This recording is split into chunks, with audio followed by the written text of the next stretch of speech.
Sometimes it's easier to figure out what's going to go away rather than what's going to be new.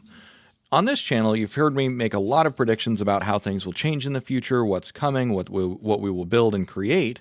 But sometimes it's actually, looking back through history, it's easier to predict what is going to be destroyed. So, in this video, here are 9 things that I think are going to go away probably forever, or at least in a big way, within the next 5 to 10 years, certainly within the next 20 years as we approach singularity time. Now, you've probably seen me and others talk about graphs like this. AI scores on humanity's last exam. OpenAI's deep research just hit about 27%. Perplexity's free version just hit 22%, so we're right about there. And by the way, it did it literally within weeks of OpenAI doing it with their own models. So that's even more impressive. Perplexity has their own custom model now called Sonar, which runs about 12 times faster than competitor models because it is fine-tuned for search and recall. So moving on. So I mentioned at the beginning that it's often easier to figure out what's going to go away rather than what's going to be created. And the reason is because of recombinant technology. So for instance, the invention of electricity did not obviously lead to the invention of computers and internet and those sorts of things because we had to incrementally add more technological and scientific layers. However, it is generally easier to figure out what's going to go away, which is one reason why a lot of people end up being Luddites and they resist change. So a modern example of that was the longshoreman strike that happened last year, where a bunch of dock workers said one of their demands was no automation, no AI, no robots, because they wanted to keep things the same. In 10, 20, 50 years, that's going to be seen, that move will have been seen as very, very quaint. Now imagine if agricultural workers 200 years ago said the same thing. No tractors, no steel plows, no mechanization. We want to do everything by hand. You would think that was patently idiotic. And so this is actually one of the key lessons that I learned from the book Why Nations Fail, which I definitely recommend everyone read. And basically the long story short of that book is creative destruction is how you advance. By definition, you actually have to destroy the way that current things are being done and create new ways of doing them, which means that a lot of jobs get destroyed along the way, including economic structures, political structures, and so on and so forth.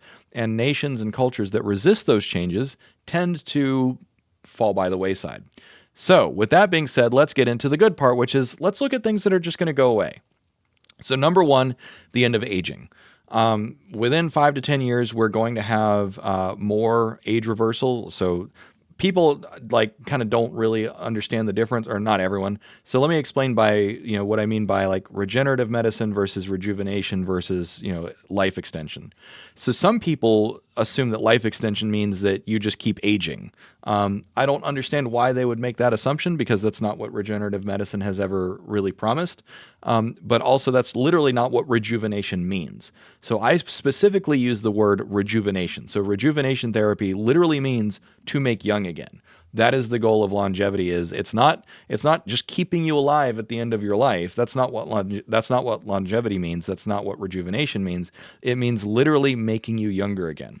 So what's going to happen though is old people, you're not going to see old people anymore. And that's not just because, we're going to get rid of them. It's because even if someone is 80, 90, 100, 200 years old, they're going to look younger than I do now. Have a full head of hair back and not have any gray in our beards, those sorts of things. So that's going to be something that very few works of science fiction or fiction at all have ever really fully contemplated as what happens when nobody dies. And in some places when they've done that, like Altered Carbon, it's very dystopian because only the rich can afford it. I don't really see any evidence that rejuvenation therapy will be extraordinarily expensive. And in fact, it could be an incredibly cheap medicine. When you look at the way that things are going with CRISPR-Cas9, mRNA, and those sorts of things, once you figure out the right levers of biology to pull, those an aging vaccine, basically a vaccine that prevents aging or actually reduces your biological age, probably will be possible within 5 to 10 years, certainly within 20 years.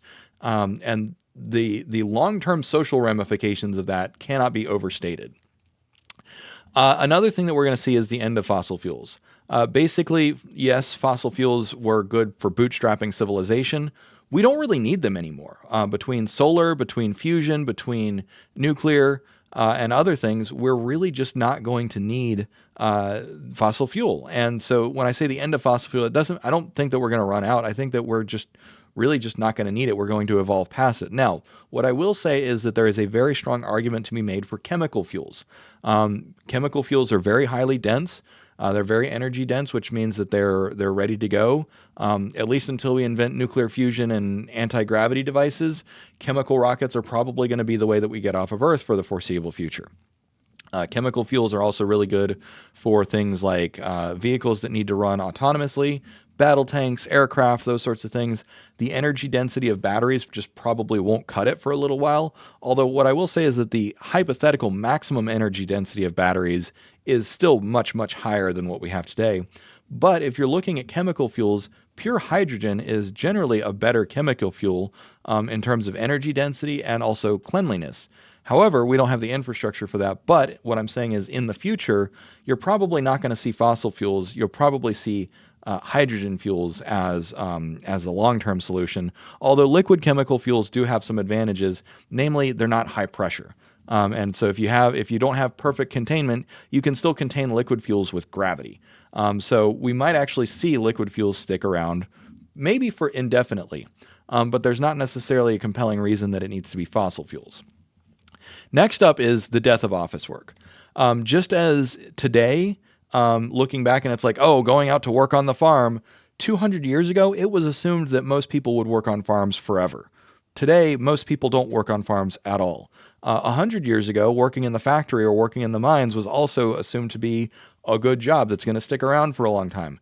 Guess what? Most people don't work in factories or mines anymore, at least not here in America. And in the very near future, all factory and mining jobs are going to be done by robots anyways. Likewise, office jobs, like all the office theater, there's not going to be a need to have humans in office spaces. And one of the things that I predict is not only will this be the end of office work, we're also going to see the end of suburbs. And the reason is because cities are very expensive. They're economically concentrated. And one of the primary reasons that cities exist is for economic productivity. Well, if robots and AI and all those other fun automations take over most knowledge work, then you don't need sprawling suburbs to have people concentrated around office buildings. Instead, cities are going to be primarily a social phenomenon, which means you live in a city for the arts, the culture, the entertainment, and the social milieu, rather than for economic reasons. Now, that's not to say that office buildings are going to go away like entirely. There will still be entrepreneurs, there'll still be bankers, there'll still be certain kinds of people who, for human reasons, want to work in offices. But the vast majority of people will not need to work in offices, and that's going to have really, really profound impacts, downstream impacts on the way that cities are designed, what they're used for. And in fact, we're already starting to see this in San Francisco, where they have huge skyscrapers full of empty office space that they're repurposing to apartments, because one of the things that the pandemic proved was you can actually still get a lot of work done remotely, which means you don't need expensive offices. So just take that trend out to conclusion, and what do you come up with? We don't need office work anymore. All right, real quick plug for all of my links and everything. It's up on Linktree, Dave Chapin. At the time of recording, I just recorded a Perplexity deep research tutorial. It's going to be available here on YouTube. It's also going to be available on my Patreon and on my school community. So those are all available on my Linktree. I'm also on Spotify if you want to take me on the go, and Substack, where I do some long-form writing as well as posting these videos. So back to the show. Another thing that's really going to go away is Hollywood as we know it. I have been saying this for a few years. The first time that I officially wrote about it was 3 years ago in my book, Natural Language Cognitive Architecture. People said I was crazy back then. People have called me insane and worse as recently as just a few months ago when I said that Hollywood, as things have been done, it's coming to a close. Now, that's not to say that practical effects and on-set films are going to go away. My wife and I have been watching Andor and Book of Boba Fett, and practical effects really, really hold up. There will always be a place for the art of practical effects and actors on screen.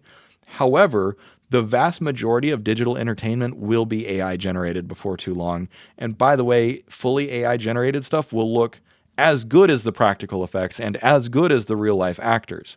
In the same way that going to the symphony orchestra hasn't gone away, you just have other ways of consuming classical music. Stage plays. There's local theaters all over the place that still put on productions, but it's just not the same because you can watch the same performance but better and on your own terms in at home on 4K with streaming. So basically, Hollywood, the golden age of Hollywood has ended, and is going to continue to end in a big way. With that being said, because humans are humans, celebrity culture will still be a thing. We'll still be obsessed with actors and singers and, affairs and scandals and those sorts of things. That's not going away. But the vast majority of films and TV are not going to be produced by Hollywood in the conventional sense, in the same way that the vast majority of television is now produced by people like me on YouTube. Cable TV is a tiny, tiny fraction of the total amount of digital, information that is consumed. And now it's mostly on Instagram, YouTube, TikTok, and other streaming platforms like that. Again, it's not that it's going to go away entirely. It's not going to be completely destroyed, but your relationship with it is going to be very, very different. Next up is language barriers. So YouTube and other platforms are already on the cusp of creating basically universal translators. My videos are all in English, and the reason that I haven't really put any effort into translating them is because the closed captions, I think, are already automatically translated in some regions. But before too long, you're just going to be able to watch me speak in whatever your native language is, and I'm not going to have to put any extra thought into it. And not only that, it's going to sound exactly like me with the exact delivery that I have. This technology is already capable right now. It just needs to be rolled out. But then you take it one step further and you build it into headphones, you build it into earbuds, and you can go anywhere in the world and speak to someone basically with a universal translator in real time. There's already people doing that with ChatGPT voice mode. I've read stories online of people like using ChatGPT voice mode to translate for them in real time, and people are blown away. Like, what is this Star Trek level, technology? Because guess what? In the original series of Star Trek, universal translators were handheld devices. We're already at Star Trek level technology here. That is going to be so cool. And I think that this will do a lot to increase cultural exchange, which is going to make the world feel even smaller than it does today. Meaning, if you want to listen to a Chinese YouTuber, if you want to listen to an African YouTuber, Russian, South American, whatever, it doesn't matter. You can consume material in any language. You don't need a global lingua franca. So lingua franca literally means French language because that's what most European courts spoke for a couple hundred years. If you wanted to be a European noble, you needed to speak French. Now English is the lingua franca, ironically enough. Anyways, moving on. Another thing that I think is going to happen, and the more people I talk to, the more I think that this is actually probably going to happen, particularly when you look at Elon Musk taking a hatchet to the government right now. It's entirely possible that as AI is smarter than humans, it just doesn't make sense to have humans in any jobs, including government jobs. Particularly if you combine artificial intelligence with blockchain and you have direct forms of democracy where blockchain systems directly get the will of the people. I could foresee a future without Congress people, no House of Representatives, no Parliament, no senators, no prime ministers, no presidents, nothing like that. I could foresee that kind of world coming. There's not really a technical reason that I see. There's no technical barrier to it, but we might have sentimental barriers. We might say, well, yes, the machines could replace humans, but we really just are tied to human representatives. I don't think it's going to go that way just by virtue of the fact that these new systems are going to be more transparent, more robust, and more efficient in the long run. And they're going to be less biased than humans, certainly in the long run. It might take some time to get there.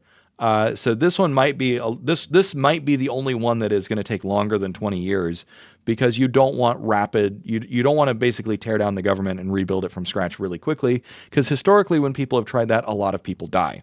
The China's Great Leap Forward and those sorts of things, those kinds of revolutions tend to not work really well for the people. However, there is no technical reason that we cannot fully upgrade democracy's operating system. The next is the end of doctors. Plain and simple, AI is already better than doctors. It's already better than human doctors. It just needs to be deployed and magnified and put into robots and put everywhere. It's really just a matter of deployment now. Not only are they better than human doctors, they are faster, cheaper, and provide better explanations, better bedside manner, and all kinds of stuff. But beyond that, we will actually even subvert the need for human doctors with regenerative medicine and rejuvenation therapies. Sorry, I'm tripping over my words this morning. With rejuvenation therapies, your body is basically going to be as resilient as it was when you were 14 forever. Now, I know that not everyone was a robust 14-year-old, but I mean, I remember playing football in the snow with my friends when in North Carolina we got that 16, 17 inches of snow. That was big for us. And I was playing in shorts and a t-shirt, and getting tackled and stuff and just sliding across the snow. I couldn't do that today. That was I'm past my physical prime, and I would like that back one time. If everyone on the planet is that resilient and that robust, you just simply won't need to go to the doctor that often. And when you do, it's going to be a robot, and it's going to be an in and out procedure. If you even have to go into an office, they might just make house calls. Just like you call up Amazon and say, like, Amazon, send your RoboDoc, and an Amazon RoboDoc comes to your door, runs a couple tests, has a truck full of pharmaceuticals, or synthesizes it on the spot, says, here you go. So the country doctor making house calls might actually kind of come back. I don't know. Anyways, just getting out there. I really think that our relationship to medicine is going to be fundamentally different within 5 to 10 years. Certainly just an entirely different paradigm within 20 years. Next up is education.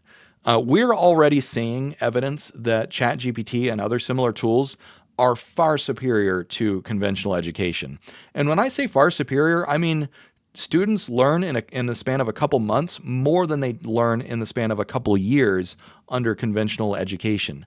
One of the primary reasons is because the interactive nature and also the expert nature of these things, meaning that oh, hey, I'm curious about a thing. I can get that answer immediately. I don't have to sit there and wait for the teacher to come around. And then, by the way, a third grade teacher is not going to be an expert in math or science or history or whatever it is that you're interested in. And so really the primary change that's going to happen with education is it's going to be about curiosity. One of the worst things about education today is that schools educate the curiosity out of children. That is literally the opposite of what they should be doing. There's a great TED Talk by Sir Ken Robinson, may he rest in peace, who talked a little bit about this. But it's been known for a while that the conventional classroom setting educates curiosity out of children. And so then you end up with this adversarial relationship where it's the teacher is trying to extract good grades out of a child, and a child doesn't really care.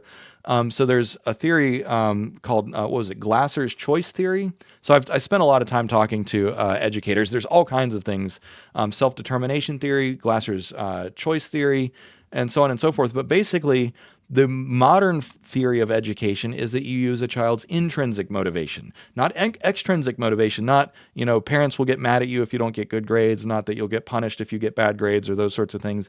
An intrinsic motivation of what is it that you actually care about? What are you most curious about? And you follow that. So that's a complete reversal of the current education paradigm. And artificial intelligence and robots are going to categorically enable that. I remember there was an episode of Star Trek Voyager where Naomi Wildman was like learning calculus, and she was like in 4th grade or something. That's going to be the thing. I have actually one of my good friends was a total math nerd, but school was not good for her. So guess what? She's catching up on all of her math passion at our age now. But imagine if you were just a total math nerd in 4th grade and you're like, I can be doing calculus. It is a waste of your cognitive time to not be doing calculus in 4th grade if that's what you want to be doing. Because why? You're going to get better at it anyways. And by the way, we've known this forever because every prodigy in history, from Mozart to, I don't know about Einstein, but Mozart and many other prodigies, chess prodigies and those sorts of things, the reason that they were prodigies is because their parents started teaching them at a very young age. And it said, oh, you love chess? Great. I'm going to teach you everything I know about chess, and you're going to be a chess master by the age of 8, right? Or you're going to be a musician by the age of 8. Most of us didn't have that opportunity, but AI and robotics are going to change that. Finally, the end of social suffering. And this is homelessness, mental illness, poverty, like all of those sorts of things are going to go away in the long run. And you might say, okay, poverty has always existed. It always will exist. Yes, there will always be some level of wealth inequality, but the floor, the absolute lower bound of human misery is going to just completely go away. Because when you think about why is it that most people are like crime, hunger, poverty, those sorts of things, a lot of it comes down to mental illness.